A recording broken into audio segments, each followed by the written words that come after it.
नमस्कार, मैं अभिनय शर्मा। आज हमारा चैप्टर होने वाला है क्लास 10th का अध्याय 3 भूमंडलीकृत विश्व का बनना। इंग्लिश में ये दिया होगा the making of global world. सबसे पहले तो हमें इस चैप्टर की जो नाम है उसको ही समझने की कोशिश करनी चाहिए, क्योंकि भूमंडलीकृत विश्व ये है क्या। दरअसल हमारी दुनिया जो आज हम अपने और पास जो चीज़ें देखते हैं, बहुत सी चीज़ें ऐसी हैं जो हमारे देश की मूल संस्कृति की चीज़ है नहीं, यानी कि हमेशा से मौजूद नहीं थी। बहुत सी चीज़ें हैं जो दुनिया में हमारे पास जो हैं, जो बाहर की दुनिया के दूसरे देशों से आई हैं। उनमें से आपने बहुत बार नूडल्स भी खाए होंगे। ये जो रोज़मर्रा की चीज़ें जैसे मक्का है, मूंगफली है और आलू है, ये सारी चीज़ें हमारी दुनिया में यानी कि हमारे देश में हमेशा से मौजूद नहीं थी। ये दुनिया ने एक दूसरे को शेयर करी हैं, लेकिन ये शेयर करने का जो एक इतिहास है बहुत लंबा है। इसको हमें समझने के लिए इस चैप्टर को पढ़ाया जाने वाला है। तो शुरुआत करते हैं। पहले हम इसकी रीडिंग लगाएंगे, फिर समझेंगे कि ये चैप्टर कहना क्या चाह रहा है। जब हम वैश्वीकरण की बात करते हैं तो आमतौर पर हम एक ऐसी आर्थिक व्यवस्था की बात करते हैं जो मोटे तौर पर पिछले लगभग 50 सालों से ही हमारे सामने आई है। लेकिन जैसा कि आप इस अध्याय में देखेंगे, भूमंडलीकृत विश्व बनने की प्रक्रिया, व्यापार का, काम की तलाश में एक जगह से दूसरी जगह जाते लोगों का, पूंजी व बहुत सारी चीज़ों की वैश्विक आवाजाही का एक लंबा इतिहास रहा है। तो ये तीन मुख्य बातें हैं। भूमंडलीकृत विश्व को बनने में जो तीन मुख्य बातें हैं वो एक व्यापार का रहा, क्योंकि व्यापार के लिए लोग एक दूसरे देश में जाते रहे हैं। काम की तलाश के लिए एक जगह से दूसरी जगह लोग जाते रहे हैं। इसके अलावा पूंजी व बहुत सारी चीज़ों की वैश्विक आवाजाही का एक लंबा इतिहास है, जिसकी वजह से आज जो हमारा विश्व है, भूमंडलीकृत विश्व, वो हमें देखने को मिलता है। आज जब हम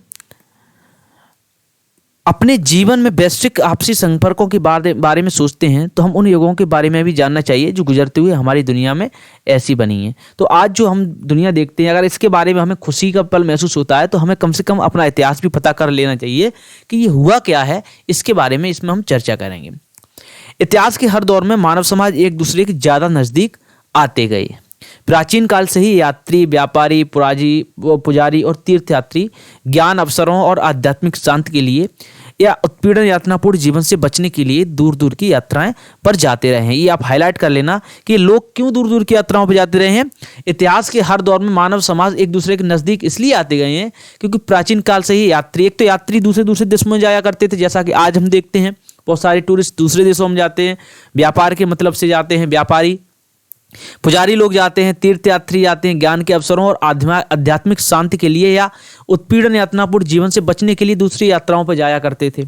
बहुत सी बार क्या था, राजा लोग जो थे वो उत्पीड़न करते थे तो वो एक देश छोड़ के दूसरे देश में भी अक्सर चले जाया करते थे। अपनी यात्राओं में ये लोग तरह तरह की चीज़ें, पैसा, मूल्य, मान्यताएं, हुनर, विचार, आविष्कार और यहाँ तक कि कीटाणु और बीमारियां भी साथ लेकर आते जाते थे। तो ये जरूरी नहीं है कि जो लोग जाते थे वो अपने साथ साथ सिर्फ जो देख रहा है वही चीज़ लेके जाते थे अपने, इसके अलावा बहुत सी सारी चीज़ें ऐसी लेके जाते थे जैसे वो अपनी, देखो जब कोई जाता है तो संस्कृति लेके जाता है, पहनावा ओढ़ावा, खाने पीने की चीज़ें, हुनर लेके जाता है और जो आविष्कार किए होते वो भी लेके जाता है। इसके अलावा बहुत से लोग एक जगह से दूसरी जगह बीमारियां भी लेके जाते हैं। जैसा कि कोविड के टाइम पर हमने खासकर देखा है कि लोग जब एक दूसरे के यहाँ जा रहे थे तो क्या हुआ, बीमारियां ले जा रहे थे और ला रहे थे। 3000 ईसा पूर्व में समुद्री तटों पर होने वाले व्यापार के माध्यम से सिंधु घाटी की सभ्यता उस इलाके से जुड़ी हुई थी जिसे आज हम पश्चिमी एशिया के नाम से जानते हैं। 1000 साल से भी ज़्यादा समय से मालदीव में समुद्र में पाई जाने वाली कौड़ियाँ, जिन्हें पैसा या मुद्रा के रूप में इस्तेमाल किया जाता था, चीन और पूर्वी अफ्रीका तक पहुँचती रही हैं। बीमारी फैलाने वाले कीटाणुओं का दूर दूर तक पहुँचने का इतिहास भी 7वीं सदी तक ढूंढा जा सकता है। तो ये एक एग्जाम्पल दिया है कि लोगों को आने जाने का इतिहास बहुत पुराना है। यहाँ पर देखिए 3000 पूर्व की बाले की बात कर रहे हैं। एक और एग्जाम्पल दिया है मालदीव वाला। मालदीव के अंदर एग्जाम्पल और दिया मालदीव का। इस एग्जाम्पल के द्वारा हमें ये समझाने की कोशिश करी गई कि जो हमारा एक व्यापार का संबंध है, मतलब एक दुनिया जुड़ने का संबंध है, वो बहुत पुराना है। उस समय का है जब हम मालदीव में कौड़ियों को रुपए की तरह यूज करते थे और उन्हें अफ्रीका मिलना एक हमें ये दिखाता है कि हम बहुत पुराने समय से ही एक ग्लोबल वर्ल्ड बनाने के दौर में हैं। एक ये यहाँ पर चित्र दिया गया है जिसके द्वारा एक नाव बनी है। इसमें ये नाव ये दिखाने की कोशिश करी गई है कि हम बहुत पुराने समय से समुद्री यात्राएं करते रहे हैं। अब एक एग्जाम्पल दिया गया है सिल्क मार्ग का। हमारा टॉपिक है रेशम मार्ग यानी कि सिल्क रूट से जुड़ती एक दुनिया। इसके द्वारा हमें दिखाया गया है एक प्राचीनतम मार्गों में से एक मार्ग था जिससे दुनिया में बहुत लंबी आवाजाही हुआ करती थी। आधुनिक काल से पहले के युग में दुनिया के दूर दूर स्थित भागों के बीच व्यापारिक और सांस्कृतिक संपर्कों का सबसे जीवंत उदाहरण सिल्क मार्गों के रूप में दिखाई देता है। सिल्क मार्ग नाम से पता चलता है कि इस मार्ग से पश्चिम में भेजे जाने वाले चीनी रेशम सिल्क का कितना महत्व था। इतिहासकारों ने बहुत सारे सिल्क मार्गों के बारे में बताया है। जमीन या समुद्र से होकर गुजरने वाले ये रास्ते न केवल एशिया के विशाल क्षेत्रों को एक दूसरे से जोड़ने का काम करते थे, बल्कि एशिया को यूरोप और उत्तरी अफ्रीका से भी जोड़ने में मदद करते थे। ऐसे मार्ग ईसा पूर्व के समय से ही सामने आ चुके थे और लगभग 15वीं शताब्दी तक अस्तित्व में थे। इसी रास्ते से चीनी पॉटरी जाती थी और इसी रास्ते से भारत व दक्षिण पूर्व एशिया के कपड़े व मसाले दुनिया के दूसरे भागों में पहुंचते थे। वापसी में सोने चांदी जैसी कीमती धातुएं यूरोप से एशिया तक पहुंचती थीं। तो एक सिल्क मार्ग है जो चीन से कई दुनिया के कई देशों में जाया करता था। देशों के साथ साथ ये एशिया में पूरे एशिया में और यूरोप में भी जाया करता था। इससे चीन से अच्छा उपजा हुआ रेशम पूरी दुनिया में जाया करता था। ये भारत को भी व्यापार के अन्य देशों से जुड़ता था व्यापार के लिए। और इसके आगे का एक टॉपिक है व्यापार और सांस्कृतिक आदान प्रदान दोनों प्रक्रियाएं एक साथ चलती थी। शुरुआती काल में ईसाई मिशनरी निश्चय ही इस मार्ग से एशिया में आए होंगे। तो इसमें यह बताने की कोशिश करिए कि न सिर्फ व्यापार होता था बल्कि जब किसी अवसर पर पूजा पाठ के समय पर भी लोग अक्सर आया जाया करते थे इसी मार्ग से। ईसाई जो धर्म एशिया में फैला है वो इसी मार्ग के थ्रू फैला है। आगे बताया गया है कि कुछ सदी बाद मुस्लिम धर्मोपदेशक भी इसी रास्ते से दुनिया में फैले। इससे भी बहुत पहले पूर्वी भारत में उपजा बौद्ध धर्म सिल्क मार्ग की विविध शाखाओं से ही कुछ दिशाओं में फैला था। बौद्ध धर्म आपको बता दें, बौद्ध धर्म ये हमेशा बहुत पुराना धर्म तो है, लेकिन इसके साथ साथ ये क्षेत्रीय धर्म था। ये बिहार में ही था, केवल बिहार में उपजा हुआ धर्म था। भगवान बुद्ध ने इसको जन्म दिया था। इस सिल्क मार्ग के द्वारा ही पूरी दुनिया में फैला था। अशोक ने इसको फैलने में काफ़ी मदद करी थी और चीन वगैरह में भी ये इसी मार्ग से ही गया था। एक एग्जाम्पल ये दिया है। अब भोजन की यात्रा स्पैगेटी और आलू। हमारे जो और पास जो भोजन है ये जरूरी नहीं है हमारा ये मूल भोजन हो। दुनिया के कई देशों से ये भोजन हमको प्राप्त हुआ है। इसी की एक कड़ी में है भोजन की यात्रा स्पैगेटी और आलू। एग्जाम्पल में आगे बोला गया है हमारे खाद्य पदार्थ दूसरे देशों के बीच सांस्कृतिक आदान प्रदान के कई उदाहरण पेश करते हैं।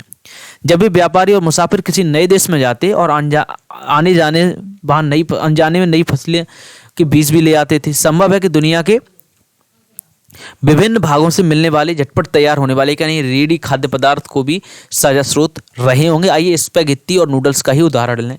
माना जाता है कि नूडल्स चीन से पश्चिम में पहुंचे और उन्हीं से स्पैगेटी का जन्म हुआ। यह संभव है कि पास्ता अरब यात्रियों के साथ 5वीं सदी में सिसिली पहुंचा, जो इटली का एक टापू है सिसिली। आपने देखा होगा फर्स्ट चैप्टर में यूरोप का एकीकरण में ही आपको सिसिलीज के बारे में पढ़ने को मिला होगा। इसी तरह के आहार भारत और जापान में भी पाए जाते हैं। इसलिए हो सकता है कि हम कभी न कभी न जान सकें कि उनका जन्म कैसे हुआ। फिर भी इन अनुमानों के आधार पर इतना जरूर कहा जा सकता है कि आधुनिक काल से पहले भी दूर देशों के बीच सांस्कृतिक लेन देन चलता रहा हुआ। भोजन भी हमारे खाने पीने का बहुत बड़े उदाहरण पेश करते हैं। और जैसा कि हमने एग्जाम्पल में देखा स्पैगेटी और नूडल्स निसंदेही आप भी जानते हैं हम भी जानते हैं ये चीन का खाना है और हमारे देश में आया है। स्पैगेटी भी पश्चिम में इसी चीन का नूडल्स का एक बालक की तरह कह सकते हैं, उसी से जन्मा हुआ खाना है। इसके अलावा आलू, सोया, मूंगफली, मक्का, टमाटर, मिर्च, शकरकंद और ऐसे ही बहुत सारे खाद्य पदार्थ लगभग 500 साल पहले हमारे पूर्वजों के पास नहीं थे। ये खाद्य पदार्थ यूरोप और एशिया में तब पहुंचे जब क्रिस्टोफर कोलंबस हमारे देश के अंदर आया। तो ये ग्लोबल वर्ल्ड की ही देन है जो आज हम देख रहे हैं। गलती से अज्ञात महाद्वीपों में पहुंच गया था क्रिस्टोफर कोलंबस। फिर उसके बाद क्या हुआ, जिन्हें बाद में अमेरिका के नाम से जाना जाने लगा। यहाँ अमेरिका का मतलब उत्तरी अमेरिका, दक्षिण अमेरिका और कैरिबियन द्वीप समूह सभी से है। अमेरिका में वो गया था क्रिस्टोफर कोलंबस, गलती से पहुंच गया था वहाँ पर। दरअसल हमारे बहुत सारे खाद्य पदार्थ अमेरिका के मूल निवासियों यानी कि अमेरिकन इंडियनों के पास थे। अमेरिका के जो मूल निवासी थे उनके पास से बहुत सारे के सारे खाद्य पदार्थ हमारे यहाँ आए। आलू जैसी, मक्का जैसी चीज़ें हमारे पास नहीं थी, अमेरिका की ही देन है। कई बार नई फसलों के आने से जीवन में जमीन आसमान का फर्क आ जाता था। साधारण से आलू का इस्तेमाल शुरू करने पर यूरोप के गरीबों की जिंदगी में आमूलचूल बदल गई थी। उनका भोजन बेहतर हो गया था, उनकी औसत उम्र बढ़ने लगी थी। आयरलैंड के गरीब काश्तकार तो आलू पर इस हद तक निर्भर हो चुके थे कि 1840 के दशक में मध्य में किसी बीमारी के कारण आलू की फसल खराब हो गई तो लाखों लोग भुखमरी और मौत के मुंह में चले गए। ये आयरलैंड का एक एग्जाम्पल दिया हुआ है। उस समय जब भुखमरी आई थी 1840 के दशक में, उस समय का एक चित्र, व्यंग चित्र बनाया गया है। तो कभी न कभी क्या होती, कुछ फसलें हमारी जीवनदायी साबित होती हैं। हमारी वैसे भी जो एक एवरेज एज थी, एवरेज मतलब जिंदगी की ड्यूरेशन थी, वो बहुत कम थी, लेकिन आलू के आ जाने से ये बहुत ज़्यादा बढ़ गई। और जैसा कि यहाँ पर दिखाया गया, आयरलैंड में तो लोग इस हद तक उस पर आलू पर निर्भर हो गए कि एक बार जब आलू की फसल खराब हो गई तो लोग भुखमरी से मरने भी लगे। विजय, बीमारी और व्यापार। अब हमने ये देखा था एक अच्छा पक्ष, मतलब एक अच्छे पक्ष देखे थे कि हमारी जो ग्लोबल वर्ल्ड बना उससे क्या क्या फ़ायदा हुए, लेकिन फ़ायदे के साथ बहुत सारे नुकसान भी हुए। 16वीं सदी में देखिए लोगों के साथ बहुत सी बीमारियाँ क्या थी। लोग पहले एक अलग अलग महाद्वीप में रहा करते थे, तो एक तरह से क्या थे, वो एक दूसरे से बिल्कुल अलग थे। तो आपस में जब लेन देन नहीं था, बीमारियों का भी लेन देन नहीं था। लेकिन जब आपस में लेन देन करने लगे तो बीमारियों का भी लेन देन होने लगा। तो इसमें वही पढ़ेंगे, 16वीं सदी में जब यूरोपीय जहाजियों ने एशिया तक का समुद्री रास्ता ढूंढ लिया, वे पश्चिमी सागर को पार करते हुए अमेरिका तक पहुंचे, तो पूर्व आधुनिक विश्व बहुत छोटा दिखाई देने लगा। इससे पहले कई सदियों से हिंद महासागर के पानी में फलता फूलता व्यापार, तरह तरह के सामान, लोक ज्ञान और परंपरा इस तरह की दूसरी जगह आ जा रही थी। भारतीय उपमहाद्वीप इन प्रवाहों के रास्ते से ही एक अहम बिंदु था। पूरे नेटवर्क में इस इलाके का भारी महत्व था। यूरोपियों के दाखिले से यह आवाजाही और बढ़ने लगी और इन प्रवाहों की दिशा में यूरोप की तरफ भी मुड़ने लगी। ये एक सामान्य परिचय था कि व्यापार की शुरुआत कैसे हुआ। अब आगे हम मुख्यतः पढ़ेंगे। अपनी खोज से पहले लाखों साल से अमेरिका का दुनिया से कोई संपर्क नहीं था, एकदम अलग थी दुनिया, ठीक है, एक तरफ से अलग थी। लेकिन 16वीं सदी से उसकी विशाल भूमि और बेसाब फसलें व खनिज पदार्थ हर दिशा में जीवन का रूप रंग बदलने लगी। जैसे क्रिस्टोफर कोलंबस वहाँ पर पहुँचा तो फिर क्या था, एकदम से उसकी जो सारी चीज़ें थी, सारी फसलें थी, दुनिया के लोगों से अवगत हुई और वहाँ पर ले जाने लगे। और बहुत सी ज़मीन थी, बहुत से वहाँ संसाधनों की कोई कमी नहीं थी। आज के पेरू और मैक्सिको को मौजूद खानों की से निकलने वाली कीमती धातुओं और खासतौर से चांदी ने यूरोप की संपदा को बढ़ाया और पश्चिमी एशिया के साथ होने वाले उसके व्यापार को गति प्रदान करी। 17वीं सदी के आते आते पूरे यूरोप में दक्षिणी अमेरिका की धन संपदा के बारे में तरह तरह के किस्से बनने लगे थे। लोग अक्सर कहानियां सुनाने लगे थे कि अमेरिका के अंदर इतनी संपत्ति, अमेरिका के पास इतना धन है, तो किस्से बनने लगे थे। इन्हीं किंवदंतियों के बदौलत वहां के लोग एल डोराडो, ये शहर का नाम याद रखना, को सोने का शहर मानने लगे थे और उसकी खोज में बहुत सारी खोजी अभियान शुरू हो गए थे। तो फिर क्या था, अमेरिका के पास जब बहुत सारी संपत्ति थी और उस समय यूरोप में मार काट का समय था, भूख में एक दूसरे को खाने के लिए मार काटने वाला समय था। जब लोगों के पास ऐसी खबरें पहुंचने लगी कि अमेरिका के पास बहुत सारी संपत्ति है, तो बहुत सारे किस्से बदलने लगे। एल डोराडो एक दक्षिण अमेरिका का जो एक शहर है, वहाँ पर उसको लोग सोने का शहर मानने लगे और उसकी खोज में बहुत सारे लोग निकले भी। न्यूज़ 1849 के समय की है, जो फसल कट जाने के बाद बचे कुछ आलूओं की उम्मीद में खेती की खोते बच्चे, ये ऊपर वाला जो व्यंग चित्र था इसके बारे में बताया गया। आयरलैंड में जब वो भुखमरी आई थी तब 1 2 सैकड़ा, 1000, 10,000, लाख, 10 लाख यानी कि 10 लाख लोग भुखमरी के कारण मारे गए थे। एक बहुत बड़ी संख्या है। फिर आगे क्या हुआ, 16वीं सदी के मध्य तक आते आते पुर्तगाल और स्पेनिश सेनाओं की विजय का सिलसिला शुरू हुआ। अब तक तो इंग्लैंड वगैरह ये ठीक है, मैक्सिमम लोग पुर्तगाल वगैरह, स्पेन मतलब ये सारे के सारे औपनिवेशिक देश थे, इन्होंने शुरू किया। तो पुर्तगाल और स्पेनिश सेनाओं का विजय का सिलसिला शुरू हुआ। उन्होंने अमेरिका को उपनिवेश बनाना शुरू किया और अमेरिका को जब खोज हुई, वहाँ पर बहुत सारी संपत्ति थी, बहुत सारे संसाधन थे, तो उसकी खोज शुरू हुई। यूरोपीय सेनाएं केवल अपनी सैनिक ताकत के दम पर ही नहीं जीतती थी। स्पेनिश विजेताओं के सबसे शक्तिशाली हथियारों में परंपरागत किस्म का सैनिक हथियार तो कोई नहीं था। अब पुर्तगाल देखिए, एक था पुर्तगाल और एक था स्पेन। तो स्पेन के पास कोई हथियार नहीं था विशेष, लेकिन स्पेन के पास एक भयंकर बीमारी थी। ये बीमारी थी चेचक। ये हथियार के रूप में चेचक जैसे कीटाणु थे जो स्पेनिश सैनिकों और अफसरों के साथ वहां पहुंचे थे। ये तो पहले चेचक से लड़ते रहते थे, तो इनके पास शक्तियां थी, इनको ये मतलब रोग प्रतिरोधक क्षमता थी। लेकिन जब वहां पहुंचे तो वहां पर लोगों ने कभी चेचक को झेला नहीं था। रोग प्रतिरोधक क्षमता थी नहीं, तो जैसे ही पहुंचे तो चेचक फैल गया। इससे क्या हुआ, लाखों साल से दुनिया से अलग थलग रहने के कारण अमेरिका के लोगों के शरीर में यूरोपीय से आने वाली इन बीमारियों से बचने की रोग प्रतिरोधी क्षमता नहीं थी। अब एक जैविक युद्ध के बारे में थोड़ा पढ़ लो। न्यू इंग्लैंड स्थित मैसाचुसेट्स बे कॉलोनी के पहले गवर्नर जॉन बिनथॉर्प ने मई 1634 में लिखा था कि छोटी चेचक उपनिवेशकारों के लिए ईश्वर का वरदान है। देसी जनता छोटी चेचक के कारण लगभग पूरी खत्म हो चुकी थी। इस तरह परमेश्वर ने हमारी मिल्कियत पर हमें मालिकाना ही दे दिया। ठीक है, तो इसके बारे में बताया गया है कि मतलब चेचक कैसे एक हथियार के तौर पर साबित हुई, इसके बारे में हल्की सी जानकारी दी गई है। अब आगे क्या बोला गया है,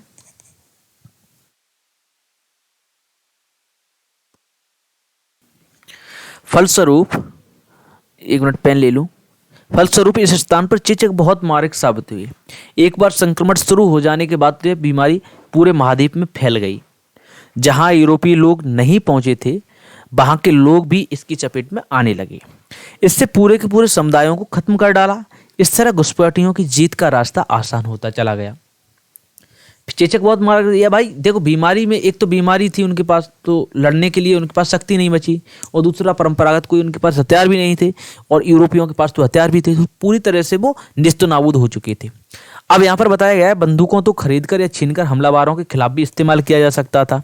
आप भी इस बात को जानते, पर चेचक जैसी जो बीमारी थी इसके मामले में तो ऐसा नहीं किया जा सकता था, क्योंकि हमलावरों के पास उससे बचाव का तरीका भी था, और उनके शरीर में रोग प्रतिरोधी क्षमता की विकसित भी हो चुकी थी। तो यूरोपियों को हराना बहुत कठिन कार्य हो चुका था उस समय। इसके आगे बताया गया है कि 19वीं सदी तक यूरोप में गरीबी और भूख का ही साम्राज्य था। इसका कारण था शहरों में बेसा भीड़ थी और बीमारियों का बोलबाला था। धार्मिक टकराव आम हो चुके थे। धार्मिक असंतुष्टों को कड़ा दंड दिया जाता था। धार्मिक असंतुष्ट मतलब होते हैं जो वहाँ की रिचुअल्स हैं, जो वहाँ की परंपराएं हैं, जो धर्म से संबंधित संस्कृति है, अगर उसके खिलाफ कोई बोलने का प्रयास करता था तो उसको पूरी तरह से दंड दिया जाता था। इस वजह से क्या हुआ, हजारों लोग यूरोप से भागकर अमेरिका जाने लगे। 18वीं सदी तक अमेरिका में अफ्रीका से पकड़कर लाए गए गुलामों को काम में झोंककर एक यूरोपीय बाजारों के लिए कपास और चीनी का उत्पादन किया जाने लगा। ये उस समय की स्थिति है जब अमेरिका के अंदर यूरोप के तमाम मजदूर, तमाम दास और अफ्रीका के तमाम दास काम करने लगे थे। वहाँ पर कपास का काम करने लगे थे और चीनी मिल में काम करने लगे थे। 18वीं शताब्दी तक काफी समय बीत जाने के बाद भी चीन और भारत को दुनिया के सबसे धनी देशों में गिना जाता था। यूरोप के अंदर काफी उथल पुथल थी, वो धार्मिक असंतुष्टों के कारण थी। अमेरिका के अंदर एक नया नया उपनिवेश जन्म लिया था, लेकिन भारत और चीन की स्थिति ऐसी नहीं थी। उस समय भी जब मुगल साम्राज्य था, भारत और चीन की स्थिति काफी दृढ़ थी और धनी देशों में ही गिना जाता था। एशियाई व्यापार में भी उन्हीं का दबदबा था, लेकिन विशेषज्ञों का मानना यह है कि 15वीं सदी से चीन ने दूसरे देशों के साथ अपने जो संबंध थे उनको कम करना शुरू कर दिया था। वह दुनिया से अलग थलग पड़ने लगा था। चीन की घटती भूमिका और अमेरिका के बढ़ते महत्व के चलते विश्व व्यापार का केंद्र पश्चिम की ओर खिसकने लगा था, जो कि पूर्व यानी कि चीन और भारत की तरफ जो व्यापार था, व्यापार का केंद्र था, वो खिसककर पश्चिम में अमेरिका की तरफ शिफ्ट होने लगा था। अब यूरोप ही विश्व व्यापार का सबसे बड़ा केंद्र बन गया था। तो यूरोप ने पूरा का पूरा जो सिस्टम था, चीन शांत पड़ गया। चीन बिल्कुल व्यापार में हस्तक्षेप नहीं करता था, और यूरोप ने सारा का सारा अमेरिका को ठग के रख दिया था, और तरह तरह के जो है जुल्म करके बहुत सारी संपत्ति को अर्जित किया था। तो सीधी सी बात है, जो व्यापार का केंद्र था वो पश्चिम में खिसकने लगा, यूरोप में खिसकने लगा, इंग्लैंड के पास जाने लगा, पुर्तगाल के पास जाने लगा, फ्रांस के पास जाने लगा, स्पेन के पास जाने लगा, इटली के पास जाने लगा, ये सारे देशों के पास जाने लगा। ये था हमारा एक इंट्रोडक्शन टाइप में। ये देखिए हमारे जो दास हैं, दास के बारे में दिखाया गया, दासों के बारे में। ये बिक्री जब हुआ करती तो अच्छे कपड़े पहना के ले जाया जा करता था। ये उसी समय का है, 1851 का चित्र है। तो उम्मीद है ये चैप्टर आपको इतना समझ में आया होगा। अगर आपको ये चैप्टर अच्छा लगा तो कमेंट जरूर करिए, जिससे कि हम आगे का बचा हुआ चैप्टर है वो उस पर अपलोड करते हैं। Thank you.